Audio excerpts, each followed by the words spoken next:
Hey guys, welcome back to my channel. So today I'm going to be talking about how we contour our face.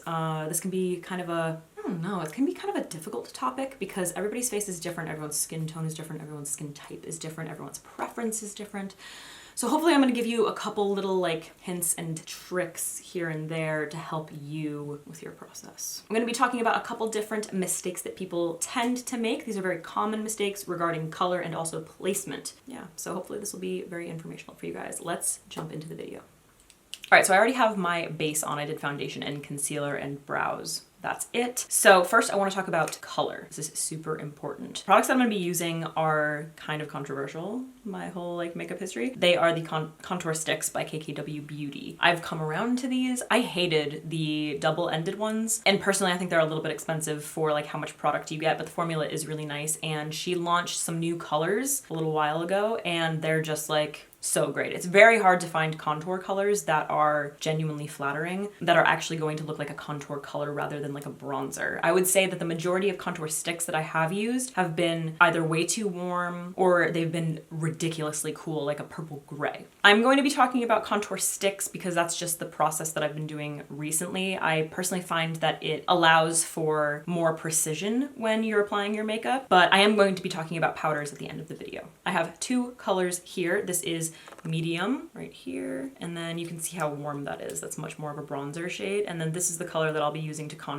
That is medium light. So it can be a little bit misleading. You would think maybe that this is medium, or this is medium light and that's medium. Other way around. The trouble with some contour colors, you want to make sure that it's not going to be way too cool. You want it to be more on the cool side because you are going to be creating a shadow on your face. That's what a contour is. But if it ends up being too cool, it can make your face look really dead and it's very obvious that you have makeup on. Bronzer shades, depending on your skin tone, this is all going to depend on your skin tone. These colors are great for me. I am much warmer and obviously super fair, and I have an olive undertone. So I tend to look for slightly more olive contour shades.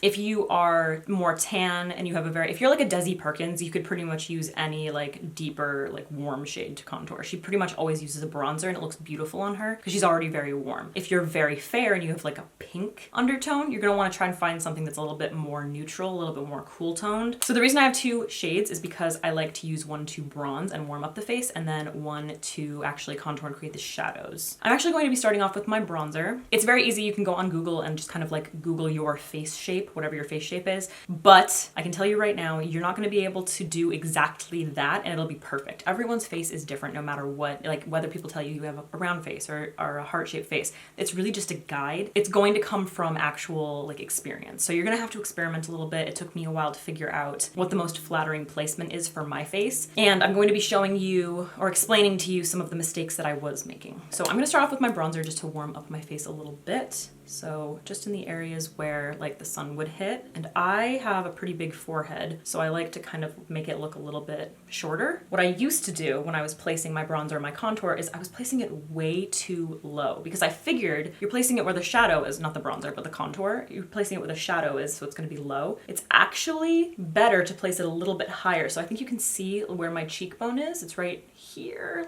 right where that starts, that indent starts. So especially for my bronzer, I'm going to start it up a little bit higher. So it's going a little bit higher than my cheekbone, or than where my cheekbone meets, where it starts to that indent. And then to blend that out, I'm using a smaller brush. This is by Morphe. It doesn't have a name on it. I think it was from their holiday collection or something, but just a little tiny buffer brush. This just allows for much more precision. I'm just gonna lightly blend that out over my foundation using really light circular motions, just so that I'm not removing all of the coverage of my foundation. Personally, I like to use creams as a base and then set them with powder later on, so that's what I'm going to be doing. But I just want to really show you, placement here. All right, so as far as my forehead goes, that's typically what I do. Then I would go in with the powder later on. For my cheeks, I'm going to push this upward. So I'm defining my cheeks. I'm really just placing warmth where I want it. So I'm pushing upward. You want to make sure that you're not taking it down too low. And it's always better to start off with a smaller amount of product and build it up. All right, now I already contoured my nose just because that's a whole other story and I do not want to get into that right now. So now as far as contouring, I'm going to go in with light medium, and my forehead is done. I pretty much just like to warm that up, but I'm going to do the same thing with this. Now that I have that warmth there, I'm going to place this up a little bit higher than that indent rather than taking, if you kind of like look, you can see it's sort of where the indent actually starts. I don't know how well you guys can see that, but the indent is kind of like right here. So I'm placing it just a little bit higher. And the reason that I'm placing it in this kind of a shape is because hopefully you can see that is how my cheekbone goes. I don't have like big round like Chrissy Teigen or Jaclyn Hill cheeks. So if I were to do this motion, it's going to look so unflattering on me. So make sure that you're actually contouring for like your face. And then I'm gonna do the same thing in upward motions. I'm going to blend that. You wanna make sure that you're blending up. And then I like to take it kind of like to the top of the ear. It really depends. That's how I contour my cheekbones. I'm also going to do, now one person commented on one of my last videos and was like, this is so unnecessary. Totally is, but I'm gonna do it anyway. I do like to contour my jawline, particularly if I've had like a very bad diet within the past like few weeks, you know what I mean? So what I like to do is, it depends again on your jaw shape. If you have like a very long, slender jaw, you can go like just underneath it. Or if you have like a long chin or something like that, you wanna put the contour right here to kind of like shorten your chin. Whew. It's all about placing the dark shade in the areas that you want to minimize. We put light where we want to emphasize. So I don't have this like long, beautiful jawline. So I like to kind of create a shadow right there. I'm just gonna do like a tiny little bit right there. I like to kind of push that back and then just underneath. And then again, like right there. So I kind of bring it up a little bit more in that area. I'm gonna use that same brush to blend that out. I like to start here. And I kind of wanna like keep it very centralized. You don't wanna blow it out, otherwise it can end up looking like you have just a crazy other color underneath your jawline. I'm gonna blend this out, making sure to focus it like exactly where I want it. And then I like to kind of like, I'm using a very small amount of product, but I'm taking whatever is left over up in this area to kind of define that part. You can use a brush, you can use a sponge. I personally like using a brush because, like I said, it allows for more precision. All right, so now that I have that defined line, I'm gonna take my little Ofra sponge that I use to apply my foundation and just kind of blend around those edges. So that way we've created a little bit more of a shadow underneath the jawline, but it's not like a defined line. It's not too dark. It's just a little something. You know what I mean? All right, so I just set underneath my eyes. Now I'm going to go in with a little bit of powder. So my favorite bronzer, if you're looking for one, I've talked about it a million times, particularly if you're fair. This is Golden Gal by Beach Cosmetics. So since I went in with my like cream bronze, I'm gonna go in with this now and set it, especially if I feel like I need to just kind of like amp it up a little bit. I personally think that layering lighter layers is going to make your overall finish look much more natural, and it's also going to help your makeup last much longer. So I'm using the Morphe M527, and I'm just gonna kind of go over where I placed that very lightly with a small amount. If you don't wanna do this, or if you think it's too harsh, you don't have to. You could just like stick with your cream, or you could just set with a translucent powder. It really depends on your preference. Now I'm going to be using this fluffy brush again, but when I apply the bronzer over my cheekbone, I'm going to again keep it very high. So I'm gonna angle my brush like this. I'm gonna be hitting like right on my cheekbone, kind of keeping it a little bit higher. Just adding a little bit more warmth with a very light hand. All right, now for powder contour, I'm gonna be using, it's kind of an expensive palette, it's Dior, but I love the shade in it. I'm also going to recommend a couple of more affordable options for you guys. I can't pick it up. So this is the Dior Backstage contour palette. I'm going to be using the light contour shade, I believe. So you have two like kind of shimmery colors. This is like a highlighter, I don't know, maybe like a shimmery highlight bronze situation. This is the light contour and then dark contour. Dark contour, way too red, so red. Much better for like much deeper and warmer skin. But this contour shade is amazing, it's perfect. It's very olive, so if you're having a really hard time finding a contour shade that's olive, highly recommend this. I don't really need to do this because, like I said, we already went in with our cream contour, but if you do want to intensify it, I'm using this Marc Jacobs brush. It's just an angled kind of like blush brush. Morphe has this one. It's the E4. It's a little bit more fluffy, but you can see it has like a nice edge to it, which is what we really want. So there are more affordable options. I'm pretty sure e.l.f. has one that's like very similar to this as well. So what I'm gonna do is I'm gonna kind of like dip the side of the brush into the powder, and then I'm gonna tap it off. And then I like to angle it this way, right? Wait, do I? Yeah, right? Yeah.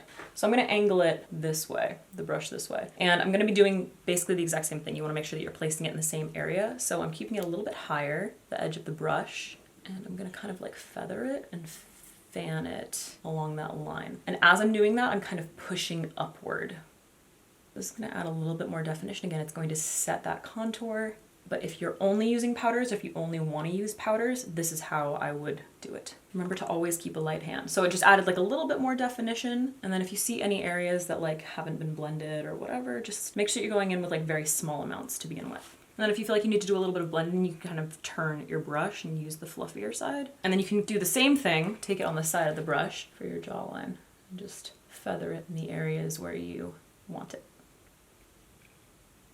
All right guys, I'm going to finish off the rest of my makeup and then I will be back to wrap this up. All right guys, so that is how I do my contouring. I want to talk to you guys about a few products that I can recommend because I know the ones that I used aren't like exactly readily available. Obviously the Dior contour palette is a little bit more pricey. KKW Beauty contour sticks, you have to get them online. I'm going to talk about one more KKW Beauty product. I do like her contour powders. This is another one that is really great if you are fair. I just wanted to recommend this. This is contour number 2. It's not too warm, not too cool. It's got enough like of a, I don't want to say neutral, I don't want to say cool. It's got enough olive in it so that it works. This is perfect for, I would say, most fair skin tones for a contour color, particularly if you're contouring your nose. This is another palette that I love very much. This is from BH Cosmetics. This is the Sculpt and Glow palette. So we have like an under eye brightening powder, 2 blush shades, a highlighter, and then 2 like bronzer contour colors. And this one is fantastic. This one you can see is a little bit more warm, so it might work for people. It's got a little bit more of a red undertone. This has a little bit more of an olive undertone to it. So you have options. All right, and then next up, I think pretty much everybody knows about the NYX contour palettes. This is the cream one. They do have powder as well, so depending on like what you want. And these are all refillable now, which is nice. You can like, if you go through a shade, you can pop that out and then buy a single and replace it, which is really nice. So the colors, the 2 that I would probably like go between, I can't really like tell which one I would like better. Probably this one. This one looks like slightly more red. Just on camera, I can't really tell. Maybe this one actually. Maybe this one looks more red. I can't tell. Anyway, and it's NYX, so it's much more like available. And actually I remember looking at the price and it's not like so cheap, but as far as like contour palettes go, it's definitely going to be a more affordable option. All right guys, so that's how I contour using creams and powders. Hopefully this video helped you. I really hope so. Please let me know in the comments down below if you liked it or if you want to see more videos along these lines. And if you have any questions, please let me know in the comments. All right guys, thank you so much for watching and hopefully I will see you in the next one.